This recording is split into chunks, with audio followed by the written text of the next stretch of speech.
Rice Stadium, an empty shell waiting to be filled with the sounds of spectacle.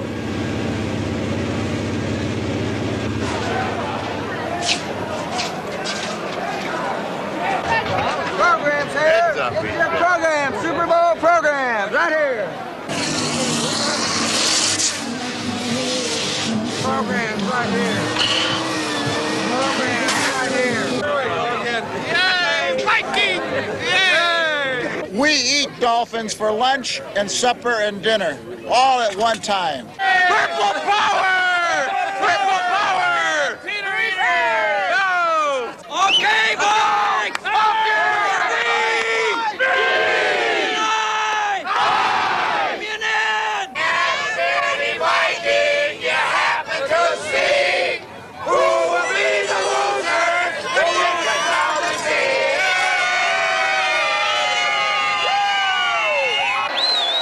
There are times when an athletic event transcends the boundaries of sport and becomes embedded in a nation's consciousness. In 8 seasons, the Super Bowl has become such an event. The Minnesota Vikings had come this way before, only to suffer a shocking loss to the underdog Kansas City Chiefs in Super Bowl IV. Now, 4 years later, they stood on the threshold again. But this time, they were the underdogs. In those same 4 years, the Miami Dolphins had risen from the dregs of the sport to a world championship. Today, they would defend that championship amid the celebration of Super Bowl VIII.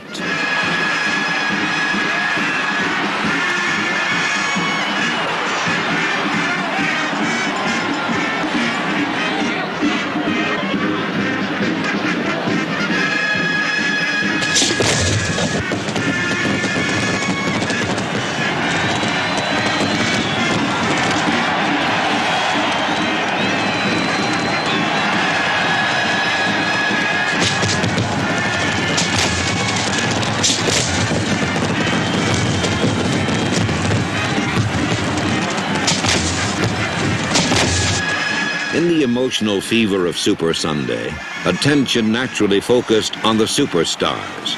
But trailing just behind was a supporting cast almost out of place amid all the pre-game hoopla. For an offensive lineman, lack of public recognition is an accepted fact. These are obscure men with unfamiliar faces, which disappear behind helmet cages at game time and spend the duration lost in a confusing whirl along the line of scrimmage. Few fans know exactly what offensive linemen do. Fewer still can judge their performance. Unknown names and faces dwelling in the twilight zone of the sport, nonetheless holding the key to success or failure for any team. Miami had gathered its offensive line from the league's bargain basement. All 5 had arrived as discards, then blended into a superb unit. Original Dolphin Norm Evans came in the expansion draft from Houston. Bob Kuchenberg arrived as a free agent minor leaguer. Jim Langer came on waivers from Cleveland, Wayne Moore on waivers from San Francisco, and Larry Little originally signed as a free agent with San Diego. Today, the silent preparation of these anonymous men carried special significance. Their performance would determine the outcome of Super Bowl VIII.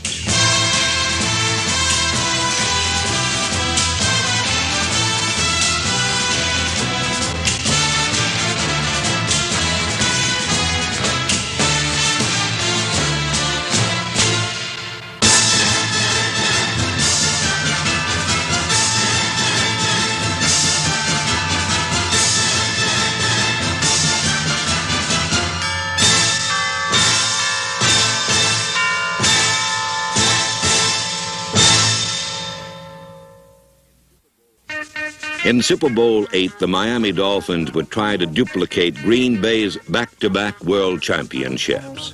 But Dolphin coach Don Shula was more concerned with the task at hand. In his own words, Shula describes his plan of attack. Going into Super Bowl VIII against the Minnesota Vikings, we felt one of the critical areas of the ball game would be the ability of our offensive line to handle Minnesota's great defensive line, and they predicate everything on coming off the ball as fast as they possibly can. Of course, they have tremendous athletes. Page is probably the best defensive tackle in football. We felt that going into the ball game that we're going to be able to take advantage of this tremendous quickness of an Alan Page by cross-blocking. On our cross-block, our left tackle, Wayne Moore, comes down hard on Alan Page. If he's slanting to the inside, he takes himself out of the play. If he's slanting to the outside, he's coming right into the area that Wayne Moore is blocking down, and this nullifies his outside slant.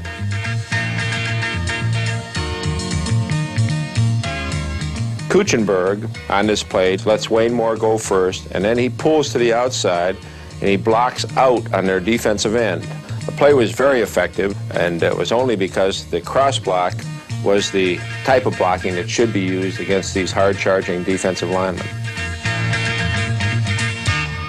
There were two plays that we had set up in the ball game to take advantage of the experience of a Carl Eller and a Jim Marshall. Eller and Marshall have been playing so long that every time that they read the blocking pattern of the offensive line, they react instinctively to this blocking pattern. The play starts out as a trap on the defensive end. And when the defensive end reads and reacts tough to the inside, then the ball carrier, instead of cutting inside, continues to the outside. And we made everything look like it was the inside trap play. When Eller closed to the inside, then we still were able to get the ball outside to Mercury Morris, and it was a very effective play. Another way that we were able to make the defensive lines hesitate was misdirection. The offensive linemen pull in one direction, the backs start out like they're going with the offensive lineman, and then Larry Zonka comes back with the football against the flow, and this is a effective play because it starts out like it's going in one direction, and then it ends up going in the opposite direction, hence the term misdirection. The Dolphins had drawn first blood with a drive that approached perfection and set the tenor of what was to follow. The offensive line had been brilliant as they outmaneuvered, outflanked, outthought, and outright handled the feared purple people. Mixing cross blocks to take advantage of Page's quickness, negative influence traps to get outside Eller and Marshall, and misdirection, Miami swept 62 yards in 10 plays for a 7-0 lead. In the crucial opening confrontation, Miami's offensive line had met the foe and established a decided advantage. Now it was Minnesota's turn. The Vikings' offensive line knew they had to retaliate quickly, and they fired out with purpose.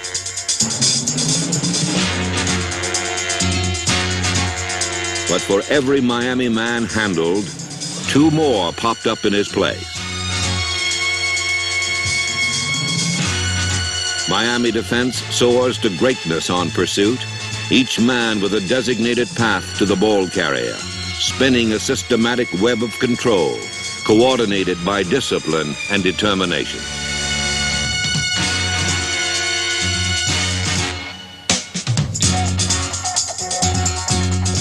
The many-headed monster of Miami pursuit was especially frustrating to Rookie of the Year Chuck Foreman, number 44.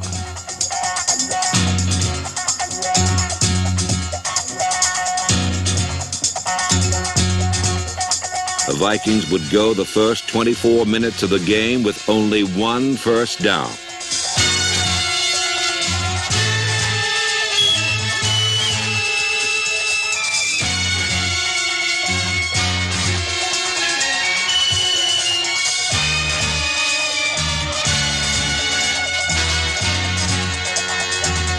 Miami buried Minnesota with pursuit and then turned the ball over to Bob Greasy.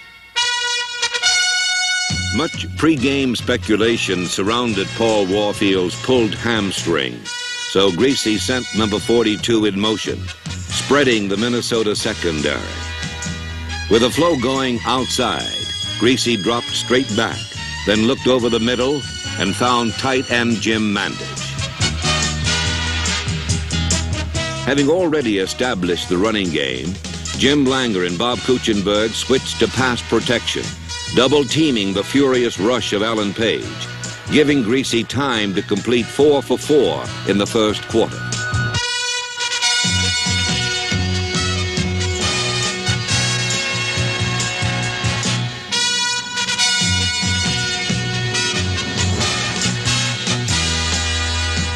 The fourth completion went to Marlon Briscoe inside the 5. Then Jim Kick replaced Mercury Morris and performed his specialty.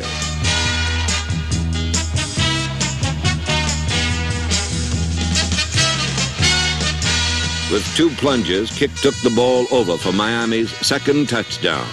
After 1 quarter of domination, the die had been hammered deep, and the Dolphins were in complete control, 14-0. Now the Dolphin defense turned to its 53. Bob Matheson carried in the 53 defense, providing an extra linebacker for Miami's zone pass coverage. With a 2-touchdown advantage, the Dolphin zone was calculated to prevent long gains and make the short ones painful. Number 10, Fran Tarkington, would complete more passes than any quarterback in Super Bowl history. But the swarming Dolphins kept control by shutting off the passes he needed most. Each time Tarkington looked deep, his game breaker was under wraps.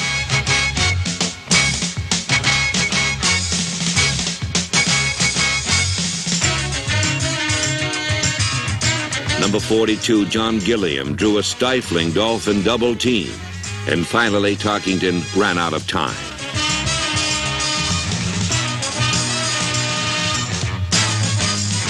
While Miami's 53 defense handled the job of prevention, Don Shula paced the sideline, devising a new plan of attack for his offensive line. Early in the game, our cross block was effective against the hard-charging Alan Page and Jim Marshall. You could see the concern on the part of the Minnesota Vikings football team when they felt that they were being hurt, yet they knew that they were taking their own responsibilities. Then they started to be more cautious, and this restrained them from charging as hard as they had been charging across the line of scrimmage. When we sensed this offensively, we decided to change our attack pattern to a more straight-on, man-on-man blocking pattern. And when the Minnesota linemen now started to wait to see what we were going to do, whether we were going to cross-block or whether we were going to use negative influence and try to get the ball outside, then we were able to get on them in a hurry with our straight blocking, move them off the line of scrimmage, and again enable Zonka to find some running room.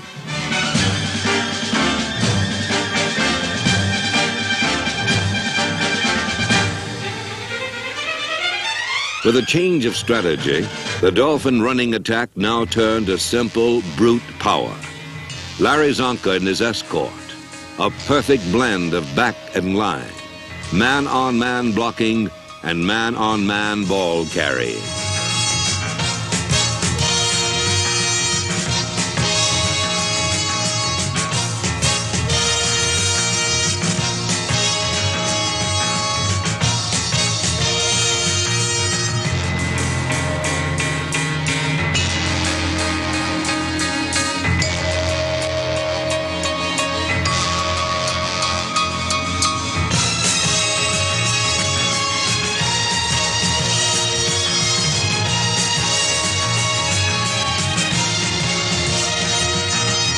At last, Minnesota ganged up to stop Zonka, inches short of a first down, leaving Garo Yepremian a chip shot from the 28.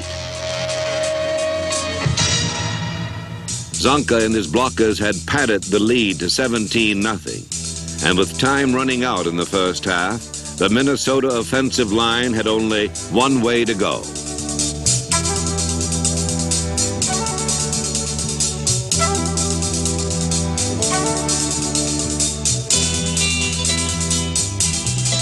At last, Tarkington found Gilliam deep and uncovered, and suddenly the Vikings were threatening. With time slipping away, Tarkington bootlegged his team even closer.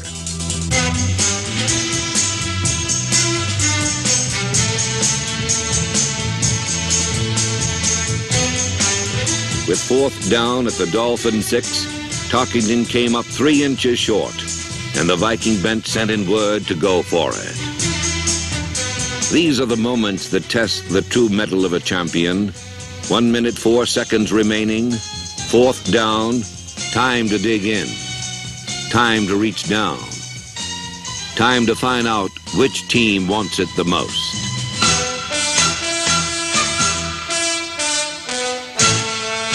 Out of the pile rose the Miami Dolphins victorious. A replay shows why. For an instant, the Vikings had split the Dolphin defensive line, and number 62, Ed White, was leading Oscar Reed to the end zone. But number 85, Nick Bonaconte, closed quickly to meet Reed at the line of scrimmage, jawing the ball loose in first down territory. Miami's Jake Scott decided the issue with a diving recovery. Once again, a key confrontation had fallen to Miami. Minnesota's sudden uprising had yielded not 1 point, and the half ended with the Vikings discouraged and down 17-0.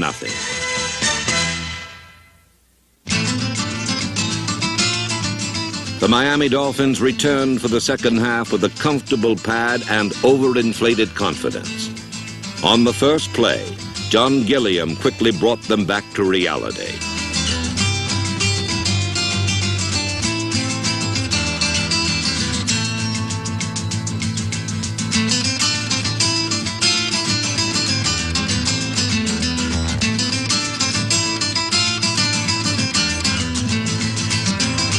Gilliam flashed for 65 yards, but back upfield, a clipping penalty cost the Vikings 45 yards of field position.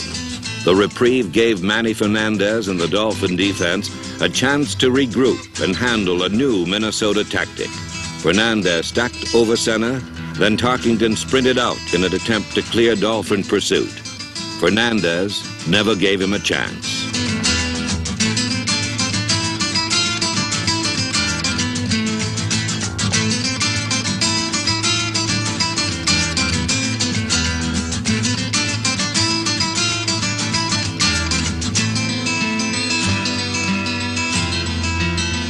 While the Miami defense picked up where it had left off, Paul Warfield loosened up on the sideline, waiting to add another dimension to the Dolphin attack.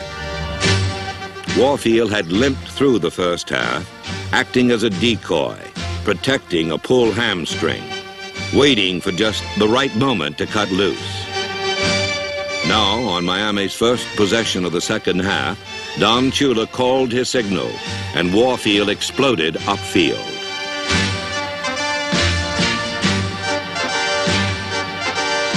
The tender muscle had responded, and natural greatness did the rest.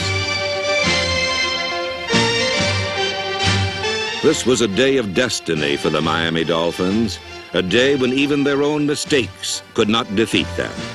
As he drove his team toward another TD, Bob Greasy realized he had forgotten the snap count. He turned to ask his backfield, but they didn't know either, so he turned back to take his chances. Somehow it all worked out just beautifully.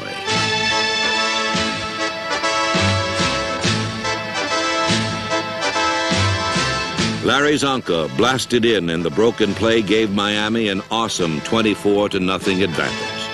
To Don Shula, the source of this domination was obvious. When our straight blocking began to become effective, then we realized that we were controlling the line of scrimmage. Now we were the team that was winning the battle up front.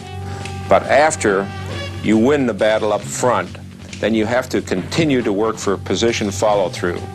There are some tremendous shots of Bob Kuechenberg keeping his position on Alan Page as the ball moves to the outside. This is what we call position follow-through, and by being able to do this, then Kuechenberg continues to build this wall between Alan Page and the ball carrier. The Vikings had been pushed around and penalized all afternoon. Finally, their cool veneer wore thin, and angry rumblings began to break through.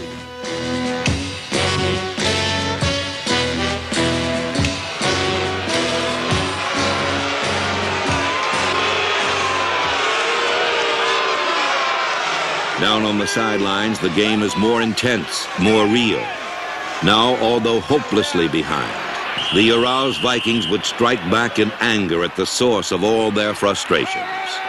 Right! Split right! Hey! Let's go! Let's go, Moose!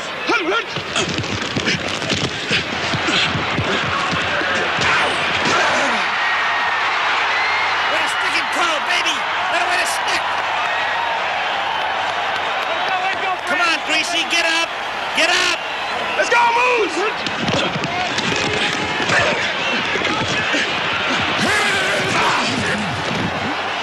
Come on, Greasy, get up! We're coming again! Slide power 21 on one.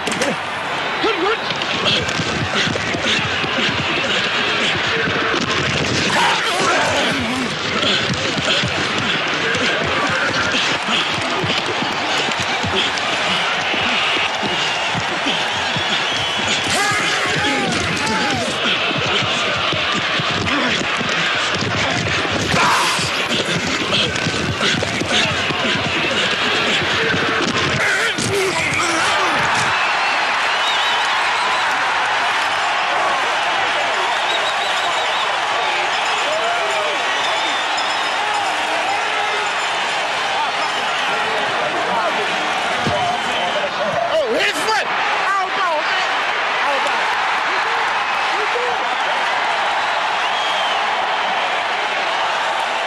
Fittingly, Minnesota's last flurry ended in frustration, as an offside penalty negated a successful onside kick. At last, the joy of Super Sunday had all drained away.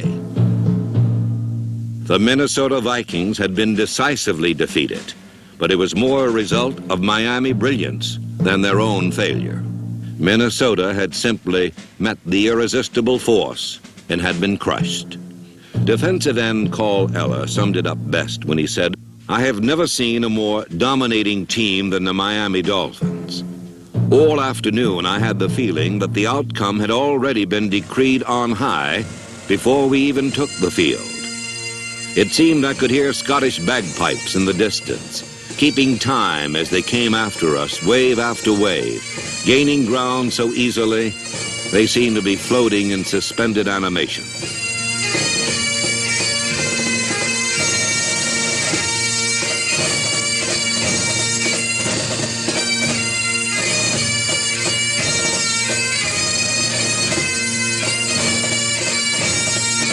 It was a weird, surrealistic scene, as if we were on the sidelines, watching our own struggle, yet being powerless to do anything about it. After a while, it was obvious they could not be stopped.